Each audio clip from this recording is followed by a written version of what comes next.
Innovation is, by its very definition, novel and often convention-breaking. One of my favorite flavors of innovation comes from the subversion of an expected norm. When a game takes an established convention so deeply rooted to our assumption of games that we hardly even realize that it can be subverted, and subverts it. The game I want to talk about today has a ton of really cool features, but this is definitely one of the grandest things it does. Diluvion is an absolute delight of an indie game that mostly floated under everyone's radar last year, pun 100% intended. In a dystopian future, humanity has been forced to the depths of the ocean for continued survival. You take the role of a captain piloting a submarine. It's your goal to travel the sea, taking missions where you can get them, building a crew, and keeping yourself afloat. What we have here is the perfect setting for a renewed take on an open world game, and it's the very nature of the setting that forces Diluvion into a design decision that reworks how one considers their approach to open worlds as a whole. To understand what I mean, let's take a step back and look at a traditional 3D open world game. Usually, one can expect to traverse an environment and see all the sights and such, but despite being in 3D, one of the dimensions often gets the short end of the stick. A lot of these games allow you to jump and get to higher places, but that's essentially the extent of the up and down. Sometimes being high up gives you a better view of the world, but new information isn't going to radically change the game in any way.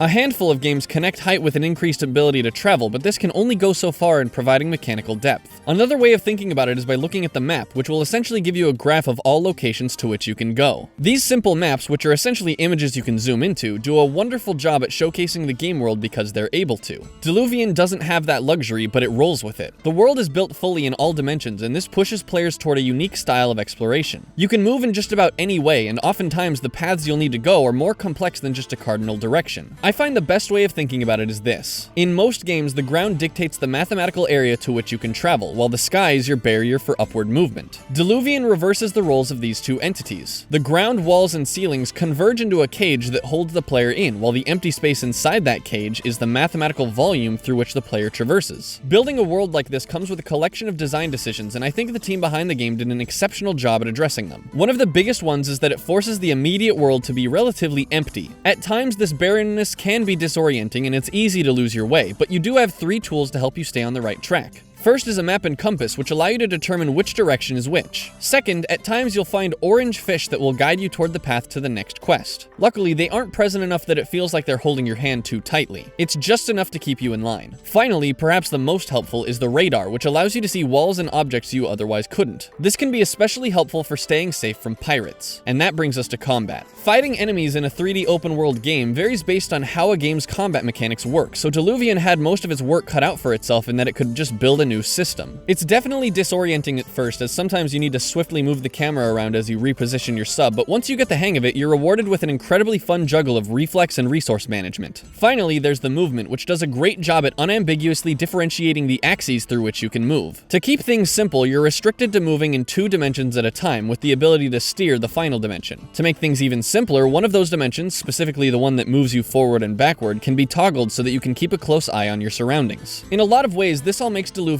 feel like the most open of worlds, and while it does have its handful of hiccups, what it does right outweighs what it does wrong in my opinion. I was enamored by the resourceful approach to its setting and was captivated the whole way through. I haven't really seen any other game do something like this, except maybe Vajir from World of Warcraft. But while WoW built this region around its pre-existing set of mechanics and systems, Diluvion built its mechanics around the world. Like I said before, I'm a huge fan of innovation, and I'm always pleased when, rather than giving us a neat new mechanic, a game changes what we know about a traditional convention, radically altering how it functions relative to similar games of its genre. And that's one of many reasons why I love Diluvion. Thanks for watching. Don't forget to subscribe if you're not, and if you choose not to, then dang it.